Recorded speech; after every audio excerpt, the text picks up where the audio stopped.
Assalamualaikum warahmatullahi wabarakatuh. Alhamdulillah, wassalatu wassalamu ala rasulillah, wa ala alihi wa sahbihi wa muwala. Kaum muslimin yang kami hormati, tersebutlah seorang tokoh Quraisy yang memiliki penentangan sangat kuat terhadap Islam. Dia dikenal dengan Abu Jahal. Nama aslinya adalah Amr bin Hisham al-Makhzumi. Berasal dari suku Makhzum, dan suku Makhzum termasuk salah satu di antara suku yang sangat terhormat di kalangan masyarakat Quraisy. Abu Jahal sebelumnya disebut oleh masyarakat Quraisy dengan gelar Abul Hakam, Bapak Bijaksana. Namun ketika ada peristiwa pembunuhan yang dilakukan oleh Abu Jahal, membunuh seorang wanita yang sangat lemah, Sumayyah bintu Khayyat, ibunya Ammar bin Yasir, dibunuh dengan cara ditusuk dari mulai kemaluannya sampai ke atas naik ke kepalanya. Maka sejak peristiwa itu Nabi SAW menyebutnya dengan Abu Jahal, bapak kebodohan.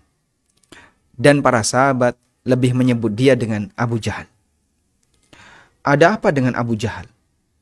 Amr bin Hisham, Abu Jahal, termasuk salah satu di antara orang yang didoakan oleh Nabi SAW untuk masuk Islam. Beliau memohon kepada Allah Subhanahu wa taala, Allahumma a'izzal Islama bi ahadi umarai. Ya Allah, kuatkan Islam dengan salah satu di antara dua Umar. Dan yang beliau maksudkan adalah Umar ibn Khattab radhiyallahu anhu, dan yang kedua adalah Amr bin Hisham. Karena dua manusia ini memiliki posisi di samping fisiknya yang kuat, kecerdasannya yang diakui oleh masyarakat, punya status sosial. Demikian pula mereka adalah orang yang punya kekayaan, sehingga pengaruhnya terhadap masyarakat ketika mereka masuk Islam sangat besar.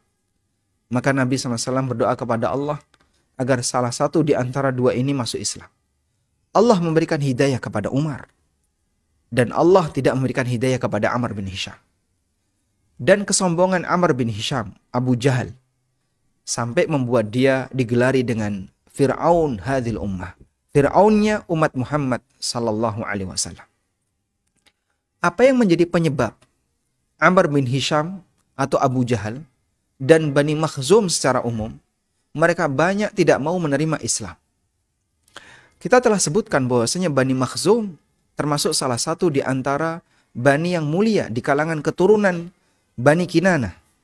Keturunan Bani Kinanah ada banyak, di antaranya adalah Bani Makhzum, demikian pula Bani Hashim.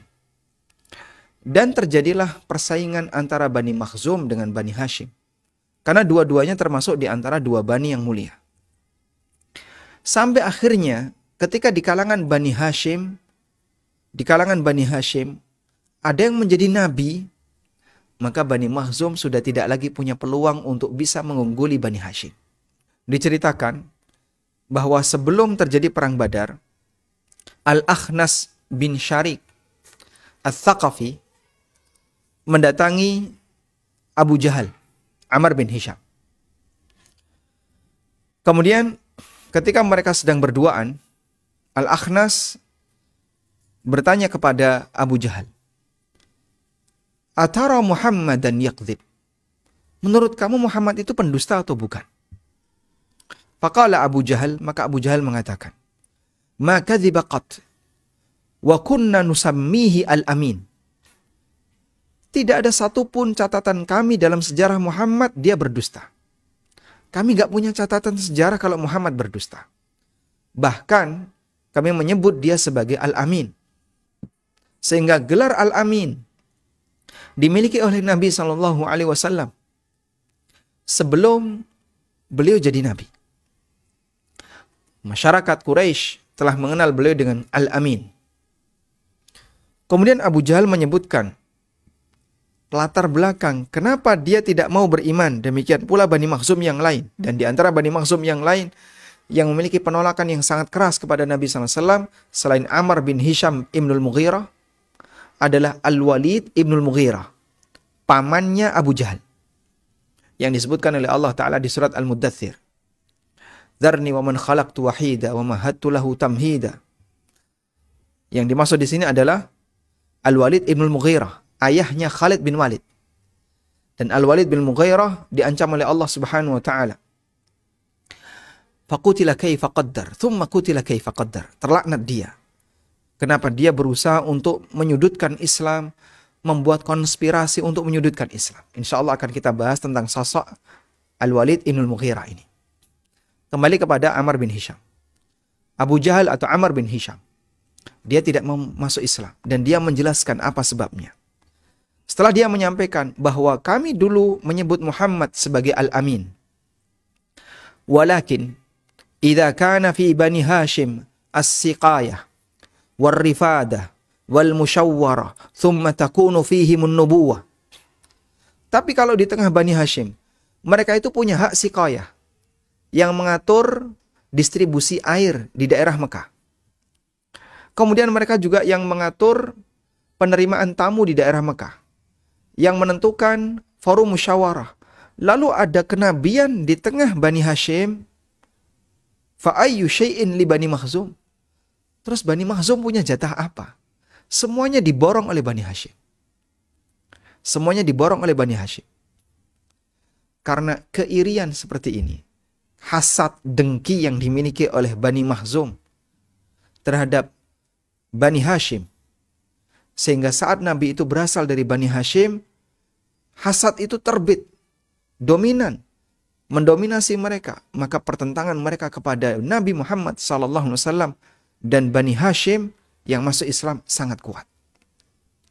Dua Bani ini bersaing. Subhanallah. Itulah pengaruh hasad yang muncul pada diri seorang hamba, sehingga menyebabkan dia tidak mau masuk Islam. Maka Allah Subhanahu wa taala juga sebutkan salah satu di antara penyebab orang Yahudi tidak mau masuk Islam karena hasad. Wadda katsirum min ahlil kitab law yaruddunakum min ba'di imanikum kuffaran hasadan min indi anfusihim. Banyak sekali di antara ahli kitab yang mereka menghendaki agar kalian balik jadi kafir, disebabkan karena hasad yang terbit dari batin mereka. Maka terkadang salah satu di antara tabir hidayah yang paling besar adalah hasad. Kebenaran diakui di hadapan matanya, diakui di hadapannya, dan dia nggak punya alasan untuk menolaknya. Namun dia tolak karena hasad. Cari-cari alasan bagaimana agar kajian ini dibubarkan, nggak jadi ada kajian, sebab jumlah jamaahnya lebih banyak dibandingkan kajian kelompoknya. Bisa jadi karena hasad orang terhalangi dari kebenaran. Maka berlindunglah kepada Allah Subhanahu wa taala dari kondisi semacam ini, jamaah.